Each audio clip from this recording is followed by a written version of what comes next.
7h35 sur Sud Radio. Selon l'Observatoire mondial du cancer, le nombre de cancers du foie pourrait doubler à l'échelle mondiale d'ici 2050.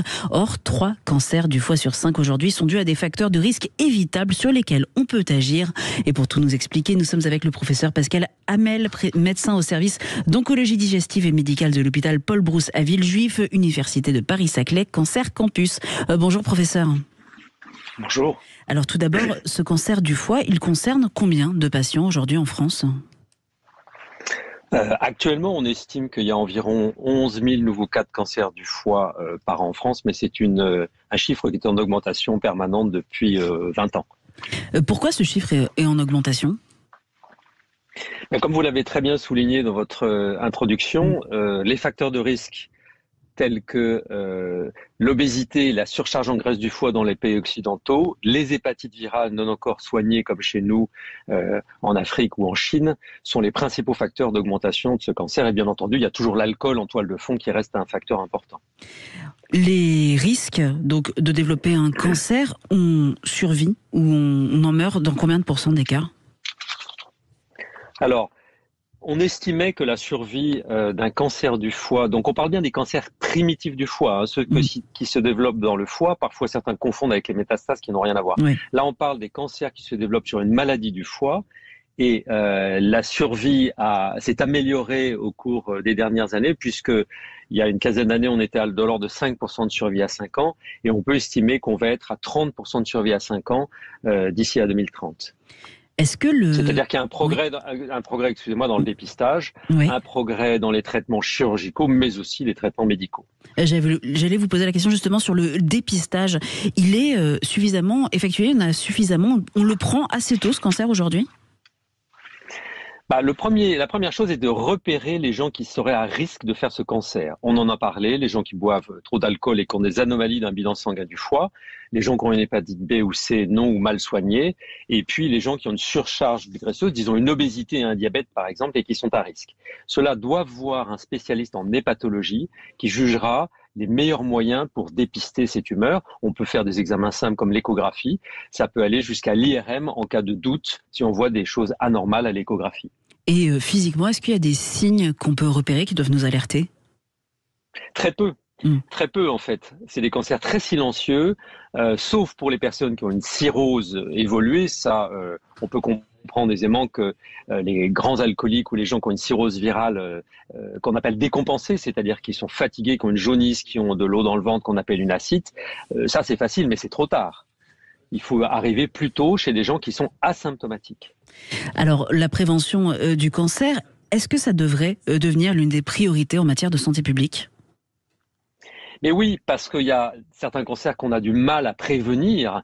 Je m'occupe beaucoup aussi des cancers du pancréas et là, il est sûr qu'on a moins de moyens faciles, je dirais, si ce n'est les facteurs de risque qu'on connaît à corriger. Mais dans les cancers du foie, vous l'avez très bien dit, 2/3 d'entre eux pourraient être prévenus par la correction de l'alcool, par l'augmentation de l'activité physique, par la vaccination contre l'hépatite B élargie et une meilleure alimentation. Et l'activité physique. Donc, vous voyez, on peut prévenir 2/3 de ces cancers. C'est quand même énorme. Donc, il y a vraiment un effort à faire au niveau des pouvoirs publics, au niveau de nous, la population, et au niveau des soignants pour les encourager. Au niveau de l'alcool, est-ce que la consommation d'alcool et peut-être la limitation, c'est un sujet tabou aujourd'hui en France ? Alors c'est un sujet tabou parce qu'il y a des enjeux financiers, bien entendu, électoraux dans certains endroits, mais il faut dire et répéter qu'une consommation excessive d'alcool peut conduire à des lésions silencieuses de surcharge, de fibrose hépatique qui elles-mêmes font le lit du développement de ces cancers. Alors la quantité, oui. Il y a des recommandations qui sont en particulier moins de 10 unités d'alcool par semaine. Une unité, c'est comme dans un bistrot, c'est soit un petit verre d'alcool fort, soit un verre de vin, soit un verre de bière. Et une unité 10 fois par semaine, ce qui est déjà pas mal, est la limite à ne pas franchir et sûrement pas tous les jours en tout cas. Donc pas d'alcool en semaine, pas d'excès le week-end répété. C'est surtout la durée et la répétition des excès qui est important. Et au niveau de l'alimentation, donc on en a parlé, ce foie gras, il est dû à quoi ? Quel type d'aliments ? On emploie souvent l'expression de malbouffe. Je pense qu'on peut employer celle des produits transformés qui sont consommés par nos jeunes notamment, parce que ça va plus vite, parce qu'ils ont un goût pour ces produits qui sont transformés et qu'ils font certainement le lit de cette surcharge en graisse, avec un excès de graisse, un excès de protéines, mais aussi et surtout un excès de soda, qui contiennent beaucoup de substances qui peuvent favoriser cette surcharge en graisse du foie et ensuite cette stéatohépatie qui peut conduire dans certains cas au cancer. Alors ça peut paraître surprenant, comment la consommation de soda amène à la graisse ? Ça peut paraître étonnant. Non, il y a une transformation du sucre dans notre métabolisme. Quand on mange beaucoup de sucre, on peut effectivement favoriser un diabète dans certains cas, mais on augmente la synthèse de graisse. Il y a une transformation, si vous voulez, des métabolites de sucre en graisse. C'est aussi simple que ça. Et là, c'est au niveau du secteur de l'agroalimentaire. Il faudrait imposer des normes de ce qu'il y a dans nos aliments, pour que ce soit bien clair en tout cas.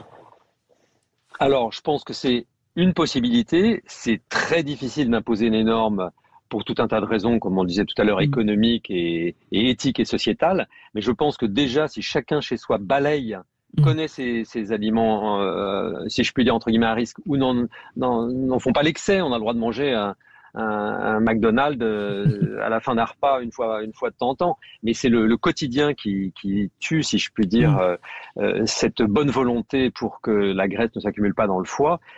Tout le monde doit faire un effort, oui, y compris les industries de l'alimentation, comme vous l'avez très bien dit. Donc vous nous l'avez dit, chacun d'entre nous peut agir aussi pour prévenir ces cancers du foie, sur la consommation d'alcool, sur la consommation de nos aliments. Est-ce qu'il y a autre chose qu'on peut faire, nous, au quotidien ? Oui, l'activité physique. L'activité physique, ça prend exactement le contre-pied de cette surcharge en graisse. Ça consomme cet excès, si je puis dire, de calories qu'on a et qui se localise notamment au niveau du foie pour la graisse.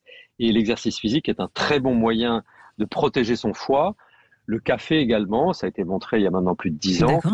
Évidemment, sans excéder, peut améliorer, si je puis dire, cette diminution des graisses dans le foie. Donc on a des moyens d'agir qui sont assez simples, mais qui sont un petit peu les mêmes pour beaucoup de maladies, qu'elles soient cardiovasculaires ou les cancers. L'activité physique, l'alimentation équilibrée, l'alcool en diminution.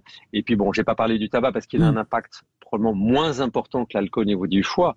Mais on répète, on dit toujours la même chose, mais c'est une prévention relativement simple et elle commence par l'éducation de nos enfants, je pense. Merci beaucoup pour toutes ces explications, professeur Pascal Hamel. Je le rappelle, vous êtes médecin au service d'oncologie digestive et médicale de l'hôpital Paul Brousse à Villejuif, Université Paris-Saclay, Cancer Campus. On vous souhaite une très très bonne journée.